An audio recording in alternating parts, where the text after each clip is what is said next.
রোজগারের মতোই রাতে মধ্যমগ্রামের বাড়িতে ফিরছিলেন চন্দ্রনাথ। ড্রাইভারের পাশের আসনে বসে কথা বলছিলেন মোবাইল ফোনে। ফোনের অপর প্রান্তে ছিলেন শিলিগুড়ির বিজেপির বিধায়ক শঙ্কর ঘোষ। কথা বলতে বলতেই মাঝপথেই কথা থামিয়ে দেন চন্দ্রনাথ। তো আমি তারপরে আরও ফোন করলাম, তখন একজন আমাকে ধরে বলল যে স্যারকে এরকম গুলি করেছে। আমি তো হতভম্ব হয়ে যাই। 25শে বৈশাখ শপথ গ্রহণ নতুন সরকারের, তারই প্রস্তুতি নিয়ে শঙ্কর ঘোষের সঙ্গে কথা হচ্ছিল শুভেন্দু অধিকারীর আত্মসহায়ক চন্দ্রনাথের। 10টা নাগাদ আমরা দুজন ফোনে কথা বলছিলাম, লং কনভারসেশন। আমি তো গাড়িতে ছিলাম, ও কোথায় ছিল আমি জানতাম না। তো হঠাৎ করে ওর ফোনটার মধ্যে আমি দু তিনটে ভয়েস মনে হলো একসাথে ফেইন্টলি আসছে, কিন্তু ওর আর কোনো গলা শুনতে পাচ্ছি না। তখন আমি প্রথমে ভাবলাম ক্রস কানেকশন হয়েছে নাকি, ফোনটা কেটে করলাম, ফোন ধরলো না। তারপর চন্দ্রনাথকে মেসেজ করেন বিজেপি বিধায়ক শঙ্কর ঘোষ।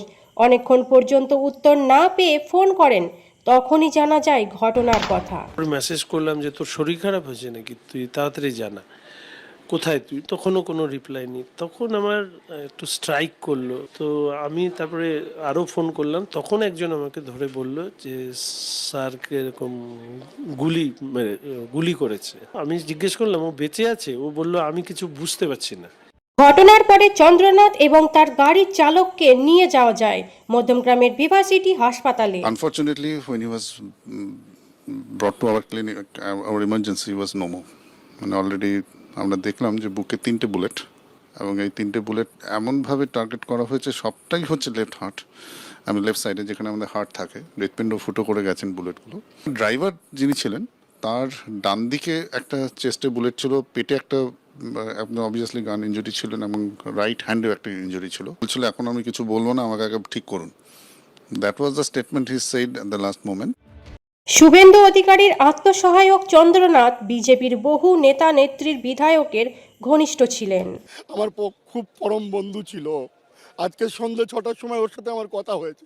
আমাকে ফোন করে বলল, আয় না রে, আমরা নিজাম প্যালেসে আজকে আড্ডা মারি, চা খাই। সবসময় কথা হতো, এবং শুভেন্দুদাকে যতবার ফোন করতাম, যদি পেতাম না ওই কথা বলা তো। খুব ভালো ছেলে ছিল, সবার খুব আদরের ছেলে ছিল, সবাই ওকে খুব ভালোবাসতো। শুভেন্দুদার কাজ করতো, বা সেটাই আছে। কেউ বন্ধু হারালো, কেউ বা ভাই। সমবেদনা জানাবার ভাষা নেই। কালকে যখন এই ঘটনাটা শুনি, একদম বাকরুদ্ধ। খুব কাছ থেকে আমি চন্দ্র ভাই আমাকে দিদি বলতো, আমি একদম নিজের দিদিকে যেভাবে রেসপেক্ট করে, একদম নিজের দিদির মতো। যতবার শুভেন্দুদার কাছে গেছি, কোনো ওখানে জানালে ও তুরন্ত হচ্ছে শুভেন্দুদাকে সেটা মেসেজ করতো, এবং সেটা সলভ করার চেষ্টা করতো এবং করেছে। কালকেই আমি একটা SMS পাঠিয়েছিলাম, আর ঠিক ওই সময়ে পাঠিয়েছিলাম। SMSটা গেছিলো কিন্তু ব্লু টিক হয়নি, একটাই টিক। ওই জন্য SMSটা পাঠানোর জাস্ট হাফ অ্যান আওয়ার পর আমার কাছে ফোন আসে যেরকম ঘটনা। আর এত হাম্বল একজন পার্সন, খুবই হার্ট ব্রেকিং সিচুয়েশন। ভোট আসে, ভোট যায়, হাত বদল হয় ক্ষমতার, কিন্তু এই ছবিগুলো কেন পাল্টায় না? প্রশ্ন সব হারালো পরিবারগুলি। এ বিষয়ে যদি আপনার কোনো মন্তব্য থাকে তাহলে অবশ্যই কমেন্টে জানান।